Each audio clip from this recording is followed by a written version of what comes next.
Welcome back to New Rockstars. I'm Erik Voss, and Marvel's The Falcon and the Winter Soldier delivers the thrills and memeable moments fans love, but most impressive about this series is that the closer you look at many of these scenes, we've discovered that a huge portion of this narrative was actually a miraculous rescue operation. In the show, the group of militants known as the Flag Smashers, led by Karli Morgenthau, I believe was originally intended to follow a very different storyline, one disrupted by the COVID-19 pandemic. Not just the show's shooting schedule, but a scripted mystery subplot about a global virus that Disney and Marvel were forced to reconceive, rewrite, reshoot, and re-edit into the existing story structure. Now, I began to uncover some of the clues in my episode 3 breakdown, found a few more in episode 4, and I've since gone back to all the other episodes to try to figure out what this storyline was going to be exactly, what was changed, and why. So after being introduced to the Flag Smashers in episode 1, episode 2 shows them shipping stolen crates that Bucky identifies. They're stealing medicine, vaccines. Karli later gets a text from the power broker reading, "You took what was mine, I'm going to find you and kill you." And the power broker's men force them to flee with few of their stolen goods. Now, we never hear about those vaccines again. Now, the things the power broker is mad about Karli stealing are actually the 20 super soldier serum vials, which Karli keeps in a little medical pouch, while the vaccines on the truck were in these huge freezer crates. In episode 3, the Flag Smashers bring supplies to a Latvian GRC resettlement camp, despite this group supposedly being on the run from the GRC. Karli plays soccer with the kids when a voice calls out to her. Karli, you better come upstairs. There's not much time. You should be with her now.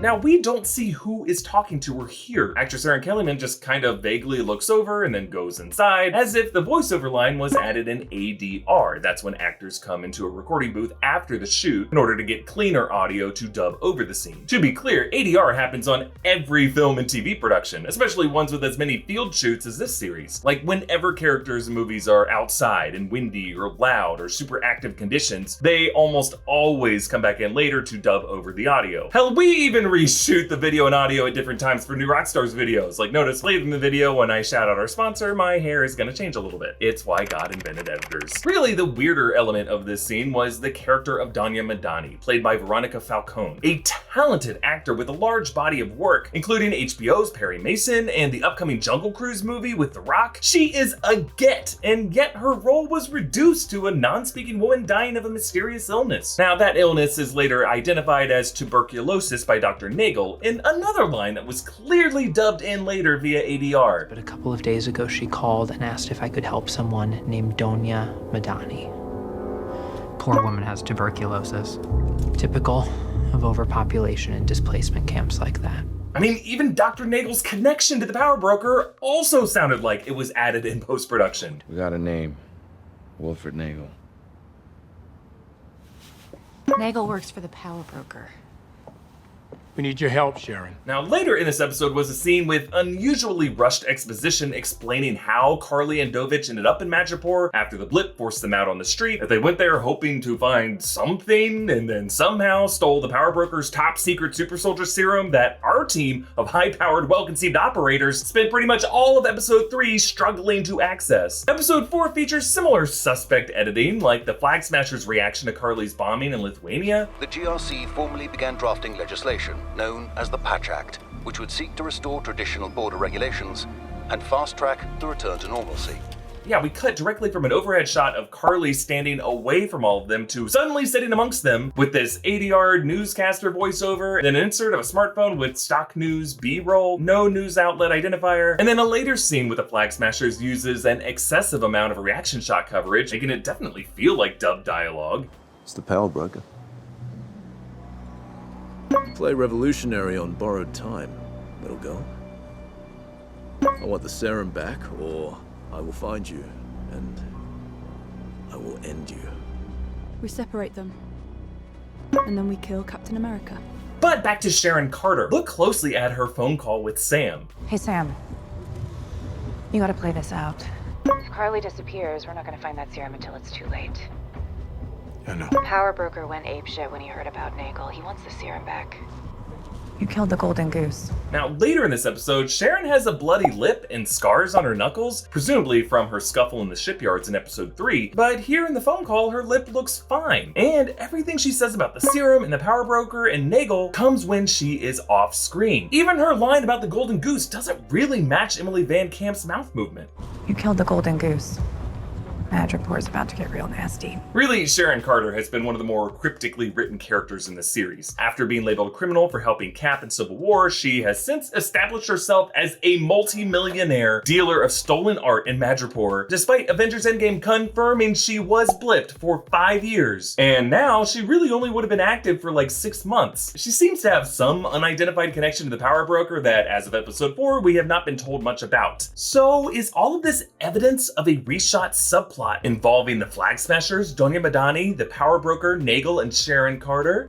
Oh, what's that? Oh, sorry, 1 second. I just gotta get a little snack in the middle of this. I've been trying to eat better, which means trying to avoid extra sugar and the bad stuff. That is why I am noshing on Magic Spoon cereal. It's got no junk in it, but it tastes really good. It's almost too good for how healthy it is. So in this stuff, there's 0 grams of sugar, 14 grams of protein, and only 4 net grams of carbs in each serving. Also, only 140 calories. It's gluten-free, GMO-free, and all the other bad stuff free. I really love the peanut butter flavor. It's like your favorite peanut butter cereal, but like it's a lot better for you. Oh, and big news, Magic Spoon just brought back the blueberry flavor. It's kind of like when the mythical McRib comes back for a limited time, but good for you. Click the link below to get blueberry or any of these flavors today. Use my code new Rockstars for $5 off before these flavors sell out, or you can choose to build your own box from the best-selling flavors of cocoa, fruity, frosted, peanut butter, cinnamon, and blueberry. Magic Spoon is so confident in their product, it's backed with a 100% happiness guarantee. So if you don't like it for any reason, they'll refund you, no questions asked. So click that link below, use the code new Rockstars for $5 off, or go to magicspoon.com/newrockstars to save $5 on your order today before they're gone. Oh, and for all you Canadian fans, Magic Spoon is now shipping to Canada. Yeah! So The Falcon and the Winter Soldier was supposed to be the first Marvel series on Disney Plus, scheduled for fall 2020. Principal production went from November 2019 to March 2020, but at that point, COVID-19 shut everything down. But around this time, there was a rumor that in addition to production needing to be rescheduled, that scripts for this show needed to be rewritten due to a subplot that was too similar to the real-world events of the pandemic. Now, this was never confirmed. All we know about the original plot of the show comes from that Marvel Disney Plus promo in February 2020, which showed the aerial battle with Sam and Batroc, John Walker's football game PR event, Bucky and Sam arriving at Zemo's prison, and Sam and Bucky with the shield at the Wilson family home, and Bucky and Zemo at the location of the Sokovian Monument. That promo had nothing about the Flag Smashers, nothing about Sharon Carter or Madripoor or the serum. Reshoots moved to Prague in October 2020. Prague was the filming location for all the Latvian scenes, meaning all this Flag Smasher stuff that we've seen in episode 3 and episode 4 could have been shot after these changes were made. And by this time, Marvel had released a trailer for WandaVision slid earlier in the schedule, perhaps because, as the series mostly shot on sound stages and studio backlots, the production was not nearly as extensive as it was for The Falcon and the Winter Soldier, which was delayed to after WandaVision. So knowing all this, we're really left with the questions: 1, how did Donya Madani originally die? And why did this series reduce her role? 2, what were those vaccines all about? And 3, why does the exposition in scenes featuring or about the Flag Smashers, the Power Broker, or the Serum all feel like it was edited in after the fact? Well, based on the evidence, I think the likeliest explanation is that this series did originally feature a subplot about a virus. Maybe one brought on by the sudden doubling of the global population, flooding cities and towns with billions of people with immune systems 5 years weaker, or maybe a bioweapon unleashed upon this population by terrorists emboldened by the Avengers' absence. So this militant group, I believe, was originally stealing vaccines because their matriarch, Donya Madani, a bigger role for Veronica Falcon, became afflicted with this disease. And unfortunately, they could not get back in time with vaccines, and then that led to her death. Now, one could argue a storyline about a pandemic and devastating loss due to lack of public health resources would totally be worth exploring, unless that subplot originally had some twists that would look pretty bad for Disney and Marvel. For example, if this fictional virus were to be revealed to be a bioweapon released by the Power Broker of Madripoor, a city in Southeast Asia, not only could that contribute to harmful misconceptions about COVID-19's origin and early spread, it could also risk Disney's attempts to expand its business to Asian markets. As you can see, all all kinds of potential problematic there. So the solution? Delay the release, remove the virus subplot, reduce Donya Madani's role, diagnose her cause of death as tuberculosis, and really just reframe this conflict using other elements from the series like the legacy of the super soldier serum, using new footage and ADR dialogue to construct the narrative we have now. I mean, we may never know exactly how extensive these reshoots had to be, like whether even things like the GRC, the group being called the Flag Smashers, this group being juiced up as super soldiers in particular, were always intended or added later to make these episodes without a virus subplot maintain some narrative logic. Look, however much of this is accurate, I have to credit the creative team behind The Falcon the Winter Soldier, Malcolm Spellman, Carrie Skoglund, the producers, writers, editors, the cast, for pulling together a series with all the great moments The Falcon the Winter Soldier has given us. Film and TV production often is a chaotic scramble with unforeseen challenges, and for them to come out of all of it with a hit like this is a massive achievement. What do you think the original storyline of this show is gonna be? I wanna hear your thoughts down below in the comments. Oh, by the way, this is our Anarchy Assembled shirt. It is available at newrockstarsmerch.com. And if you've been following our weekly fitness series called Fitness Origins, all the daily workouts that Tommy and I have been doing are gonna be uploaded to the Epic Hero Fitness YouTube channel so that you can join us in this journey if you like, and you can check out other BTS footage that we will be posting there. Lots of bloopers, lots of fun stuff. So again, subscribe to the Epic Hero Fitness YouTube channel. You can follow me on Instagram and Twitter at EA Voss, follow New Rockstars, subscribe to New Rockstars here on YouTube for breakdowns of everything Marvel. Thank you for watching, bye.